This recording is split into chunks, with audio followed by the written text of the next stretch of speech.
Hello YouTube, Sean here from the Garage Garage.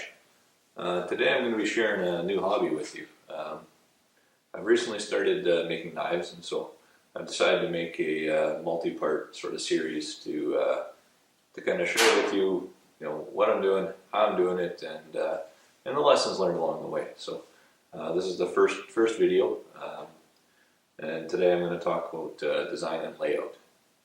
The very first thing you need to do when you start a new knife project.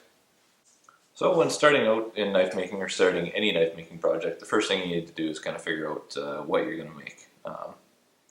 You have to decide on the style of knife, blade thickness, and then what material you want to use. So I've got a couple examples of knives. So this is the first blade that I've made. It's a Bushcraft style knife. So I based it off a template off of DC Knives and then .com, and then from there kind of I stretched it out a little bit and made it a little longer and changed some of the angles a little bit just to make it what I wanted. And then the other thing to consider is thickness. So on this Bushcraft knife I went very thick, so I went with a 3/16 bar or piece of steel, and that's because a Bushcraft knife I expect it to see some abuse. I mean, I'll do some chopping with it, and it's going to have a pretty heavy use, and I want something really robust that's gonna stand up to that.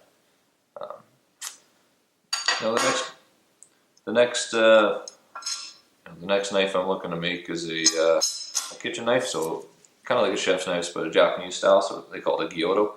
So here's kind of the template I'm using, again off of dcknives.com, and then I've chose a piece of 332 stainless for this one. Again, needs to be a little thinner for a chef's knife because you want it to slice fairly seamlessly, and that's just, and it's not going to see the same abuse as a Bushcraft knife. So those are just two examples of sort of blades and what I've chosen and why I've chosen what I have. The next kind of decision point you have is, do you make stainless or carbon steel? Now in my case I'm using all stainless, and the reason I'm doing that is because I want something with corrosion resistance. And I want it, I want something that's low maintenance and easy to take care of. So now the trade-off there is that the stainlesses typically can't achieve quite as high of edge retention as as carbon steels can. So if you're looking in the carbon steel world, you've got your kind of high carbon tool steels, and they're starting to get some purpose-made cutlery grade carbon steels. Some of the typical steels that you'd find available for knife making are 1095, 1084, and a W2. Again, they're a little cheaper, and they're a lot easier to heat treat. So they're in a lot of cases you could heat treat those in your garage or without too much difficulty. Whereas the stainless is very difficult to heat treat without you need a temperature controlled oven, because they have a soak time at 1900 degrees Fahrenheit or 2000 depending on the steel, and it's just a difficult thing to do without a temperature controlled oven. So, I guess a little bit more with the stainlesses. So the particular stainlesses that I'm using are so this one's a CPM 154. So it's a martensitic stainless steel, specifically tailored towards knife making. It's kind of your middle of the road stainless for knife making. It has reasonably good edge retention and good corrosion resistance. Fairly not bad to work with. For the Gyuto, I've gone with a little higher grade, so it's a CPM S35VN. So again, it's kind of it's more along the high end of knife making cutlery. A little better edge retention, better corrosion resistance, and also better workability. So it's kind of just better all around. The only down point is a higher price. So so that's kind of a bit about layout and design. I guess the other thing that you probably want to consider fairly early on is what you're going to use for pins. So in my case, I've gone with on this particular one, I'm using a 1/8mm mosaic pin at the top, and then 2 brass pins for the handle for the tang. I guess the other thing to mention is both of these knives are a full tang.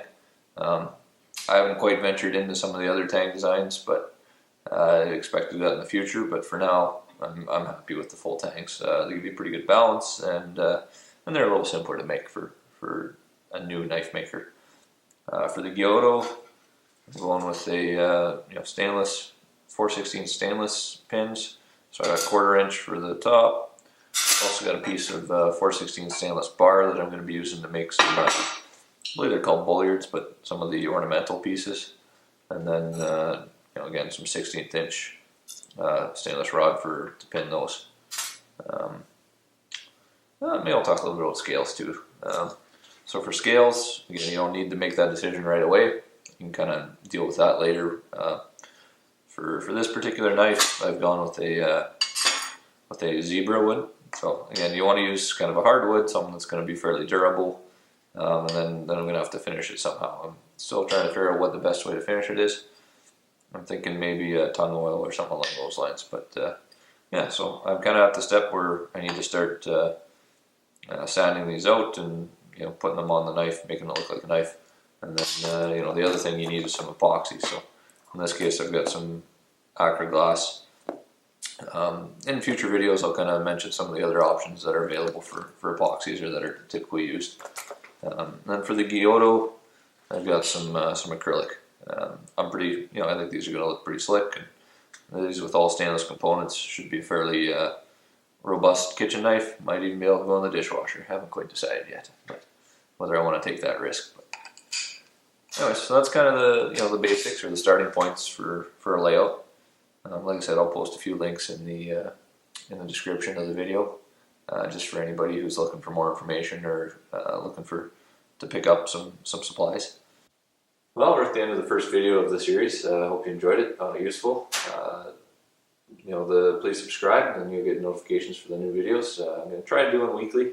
In the next video we'll be applying this template to the steel, and then cutting our basic shape, and then depending on how much time we have, maybe we'll get into cutting the bevel and drilling some holes for the tang. See you in the next video. Bye.